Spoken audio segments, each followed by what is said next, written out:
join the military, travel the world, meet lots of interesting people, and then kill them. That was the joke my best friend Simon used to talk me into joining the army. He'd been there for 2 years and said it was a wonderful life. So I joined the same unit he was in and then volunteered for the Special Forces unit he joined.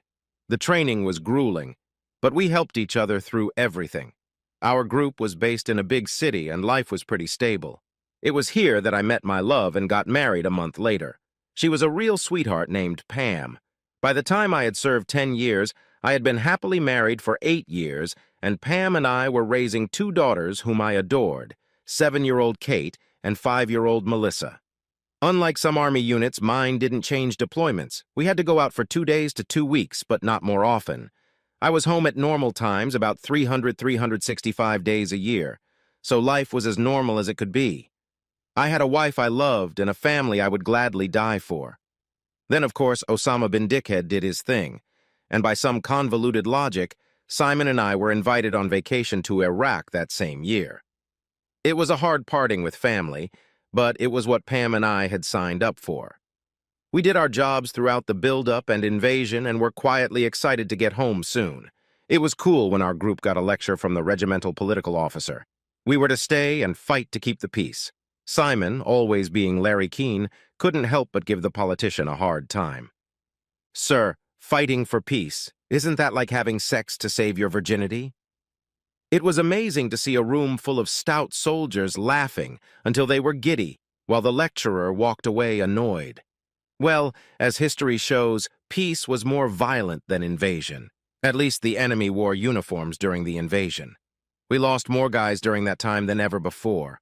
Our unit was busier than most and was stationed behind enemy lines for up to 4 weeks and then back to base for 2 weeks. Well, I say behind enemy lines, although no one could ever mark that on a map.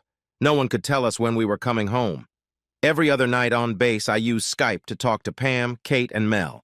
That way, at least they won't forget what I look like when I get back. 3 weeks after we started our last mission, we were in the shit. We were supposed to attack a base that was supposed to have about 100 bad guys on it, but we were met by about 1,000 people. There were only 12 of us, so we hurriedly retreated. It took 2 days before the Blackhawks dared to come and get us. Only 4 of us could still walk, and 3 of us died. Worst of all, Simon, my life support, had torn tendons in the back of his knee. Nothing fatal, but his military career was over. He was taken back to the hospital in our hometown with the other wounded, while the rest of us were kept in the countryside so that we could be psychologically healthy enough to rejoin humanity. It was obvious to everyone that we no longer had enough guys to keep going. Cold-blooded military planners have known since Roman times that once troops lose more than 10% of their personnel, morale drops. That's probably why whenever a Roman legion retreated from a battle, its own officers killed 1 in 10 men in a process called extermination. What assholes! It worked, though. Roman legions never ran away from most battles.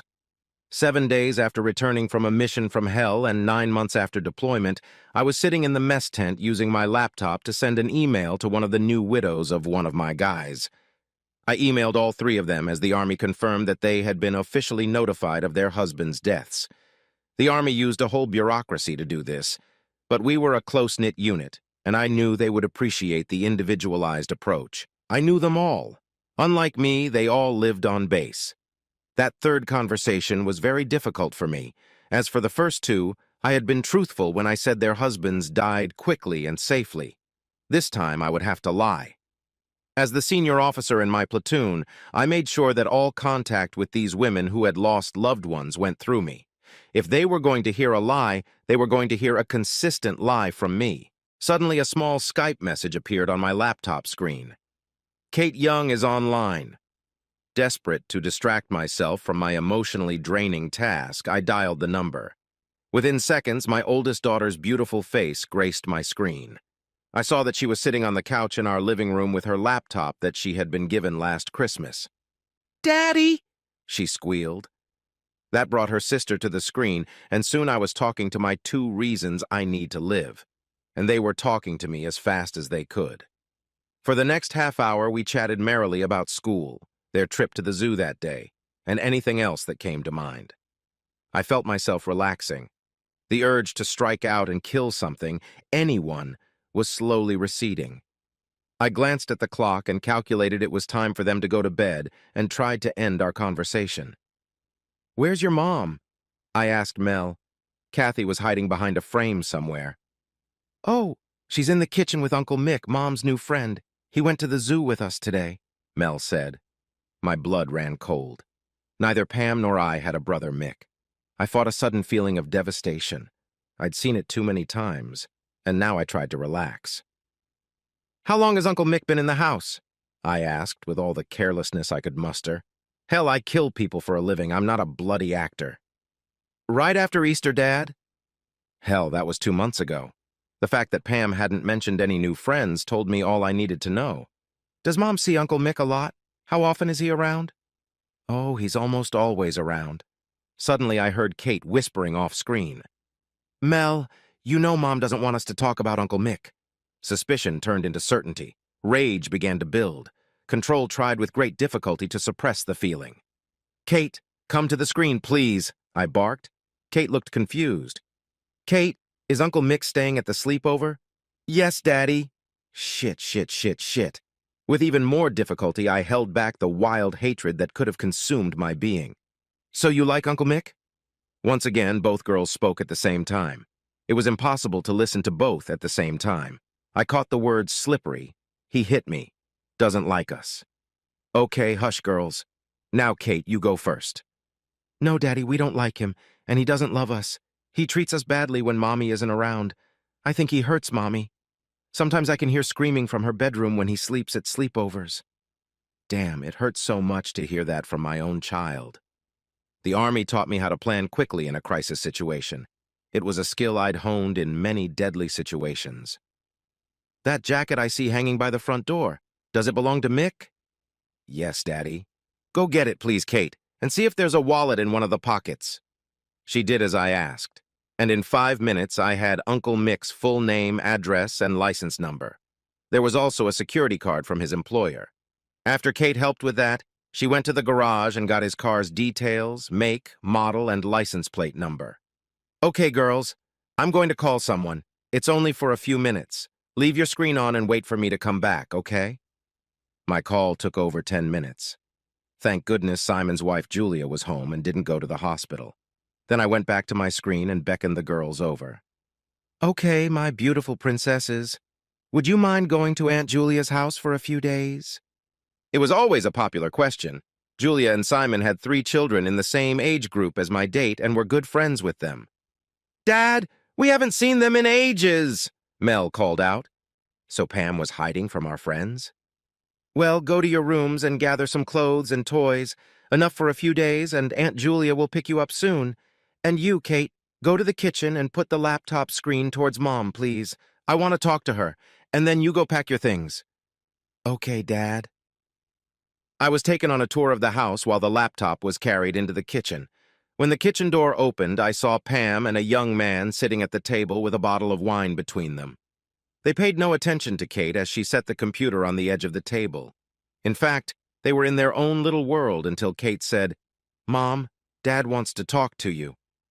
They both turned around as if they'd been hit and stared at the screen. Pam's face looked scared, and the man looked like he wanted to hide under the table. "Hey, Pam, how's it going? This must be your new friend, Mick." Their lips moved, but no sounds came out, so I continued. "Come on, Pam, you must have known you'd get caught one day. You must have prepared a little speech for me?" It was obvious she didn't. She tried to bluff without realizing she was the worst liar in the world. I mean, it couldn't have been more obvious if she had a flashing light on her head that lit up every time she tried to bluff me. "He's just a friend of Davy's." "Bullshit, Pam. The girls already told me that asshole has been sleeping with you for the past few weeks." Eventually, Pam decided to open up. Her heroic boyfriend tried to get up and leave, but she grabbed his arm and dragged him back to the table. I waited while various possible responses flashed across her face. It looked like I was watching a movie. "I'm sorry, Dave, but I got so lonely while you were gone. I met Mick and we fell in love." She stopped talking. I wanted to be mad at them, but I realized I wasn't going to get anywhere. I squeezed out a calm tone, continuing the conversation. "Bullshit, Pam. This is the first time I've been away for more than 2 weeks in the 9 years we've been married. Before we were married, I warned you what our life could be like, and you accepted it." She didn't understand what I was even talking about. I continued. "For the record, my dear, the proper sequence should have been to wait until I got home. Wait until I was in a country where distraction could instantly lead to death. Then, when I was home, to tell me you wanted to leave me and give me a chance to change my mind. Then, after we would have broken up, you could have gone and fucked the piece of shit here." Looking down at the table, Pam muttered, "Sorry, Dave, that's already happened." "So what now, Pam? You're just going to leave me and sail off into the sunset with that asshole?" She didn't even have the courage to look up. She just nodded. "And in this little fantasy world of yours, you'd just take my kids away from me, wouldn't you?" Something in my tone made her wince. It was obvious that the possibility that it hadn't happened had never crossed her mind. "Look, Pam, you know I'm into psychology. Can you remember all the discussions we've had about what influences children? Nature or nurture? Heredity or environment? What happens if the kids go with you? They have your cheating whore genes and will be raised in an environment of cheaters and whores. Trust me, bitch, that's not going to happen." Pam leaned back in her chair as if she'd been punched. She had just heard the first, second, and third offensive words out of my mouth, and they were in the same sentence. Finally, the jerk stood up for her. "Wait a minute. Shut up, asshole. Another thing the Army teaches you is to instantly get the men on the other side of the plaza to obey." He shut up. At that moment, the screen got distracted, and Pam said she was going to open the door. I told her to wait. "It's Julia here to pick up the kids. She's going to take them to her house tonight and take them to school tomorrow. They should have packed something by now, make sure they have everything they need, and then come back so we can talk in peace." Pam stood up, and Uncle Mick wanted to join her. "Sit down, asshole!" He bruised his ass again, quickly sitting down in the chair. I just stared at him for the 8 or so minutes it took Pam to get back up. The stupid asshole even tried to strike up a conversation about how life was in Iraq. One of the stewards came over and replaced my glass. I asked him to make sure I had some privacy. I didn't need any witnesses to the next episode. Finally, Pam rejoined. She started to say, "Look, Dave, I didn't mean for things to go this way." I stopped her. "I just have 2 questions for you, Mickey boy. 1, did you know she was married?" "Sorry, man, I just had a crush on her." "Then I'll take that as a yes. Second question, do you know what I do for a living?" "Pam says you're in the Iraqi Air Force." Pam interrupted, "No, he's in the Army." "I thought you said he was in the air flying." "Ah, I see what the confusion is here. I'm in the Army, but in a regiment called Special Air Service." I could see that didn't impress him, so I continued. "You probably know us by the acronym SAS." The momentary look of horror reflected on his face told me he finally understood. Hell, every guy in the world knew what SAS stood for. Everyone knew that the books were written that all the special forces of the world were trained by. Everyone knew that if you were killed by the SAS, you wouldn't even know it until Lucifer showed you a replay of the action, and the guy now knew with crystal clarity that he was in serious trouble. The microphone picked up no noise, but his lips clearly formed the words, "Oh shit." "And so, Mr. Michael Brown of 12 Pender Court, Borderdale, the answer to what I do for a living is that I kill people." I leaned in until my face took over the screen. His face was pitiful, pale. "So, asshole, for the crime of allowing yourself to screw my wife, for destroying my marriage, for jeopardizing my daughter's happy future, I sentence you to death." What? "You heard me, damn it! I'm going to kill you!" He just sat there, opening and closing his mouth like a goldfish jumping out of a bowl. Now Pam intervened. "Come on, Dave, cut the crap, macho. I know you're in the military and all, but how many people have you actually killed?" Her light tone surprised me. I turned away from the image of Mick on the screen and looked at her. What also surprised me was the defiant look on her face. I suddenly realized that she had no idea what I did all day. Like most special forces, I didn't advertise what I was doing. No one outside of our close circle of friends knew I was even in the SAS. I definitely didn't tell her what I was doing in Iraq, mostly because I didn't want her to worry. So I answered her without raising my voice. "Well, honey, I've been on base for the last week, so I haven't killed anyone. But the week before that, I killed 10 or 12 bad guys, and it was a bit of a quiet week. Sorry, I didn't really count. It didn't seem important at the time. I shot most of them, but one of them jumped me when I was changing a clip and I stabbed him. I stuck my knife into his stomach, angled upward through his diaphragm until I pierced his heart. Of course, Pam, your mom should have told you that the way to a man's heart is through his stomach. Through the magic of Skype, we gazed at each other from different points in the world. The one she had just seen was a stranger who, she now knew with deadly certainty, was very dangerous and very, very angry. I saw a man who was suddenly deathly frightened. "Honey, you should know that I didn't hate any of those guys. They were just doing their jobs. I felt absolutely nothing for the guy I stabbed, even as I watched him go out. Now imagine what I'd do to those people I hate." I heard a gurgling noise from Mick shit, so I turned my attention back to him. "Are you still here, asshole? The farther you get away from my house, the longer you live. My knife has an appointment with your throat, and that is a promise you must remember." With a loud groan, he jumped out of his chair and flew out of the screen. I heard the door slam. She was now posing as a goldfish. I let her gather her thoughts, which, judging by the look on her face, were bad. Finally, she whispered, "Are you going to kill me too?" That stopped me. I hadn't made up my mind about her sentence yet. "Pam, I'm sorry, I haven't decided yet. What I do know is this. After you brought that creep into my house and slept with him that even the girls could hear, you're not a fit mother for my children. Oh yeah, Kate told me all about how you scream when he's with you at night. She thinks he's hurting you." I didn't think Pam's facial expression could get any more frightened, but she surprised me. "One thing is for sure, my girls will grow up knowing exactly what I think of cheaters." Another pause allowed my thoughts to move from my emotional forebrain to my rational center. They were both balanced. "Did you know there's a lot of research to suggest that the death of a parent may be less dangerous to children than a messy divorce?" Unsurprisingly, Pam didn't respond to that. She was smart enough to know that there were two options for her in that simple statement, and neither of them suited her. "No, Pam. I think it would be difficult to kill you. I loved you. And until today, I had no reason to think you were a bad mother." Before she got too excited about that, I continued. "So here's the thing, Pam. If ever I find Mickey's boy and you're with him, I'm going to kill you too. If you go to the police, I'll kill you. If you don't have divorce papers ready for me to sign when I get home, I'll kill you. Do your homework, Pam. Remember how many times murderers have been convicted when no one was found. I can assure you that your body will definitely not be there." I let that sink into her head. She was close to collapsing. "Are you really going to kill Mick? Pam, this country has changed me. I've seen so many friends die and I've killed so many people that I only have a shred of humanity left.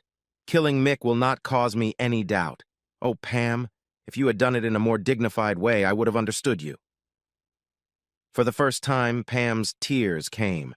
I wanted to get this over with. "You'd better remember this, Pam. The divorce settlement will give me the house and full custody of the children. Your visitation will be entirely at my discretion, and I think it will be in the best interest of the children. When I return, you will need to get a place to live.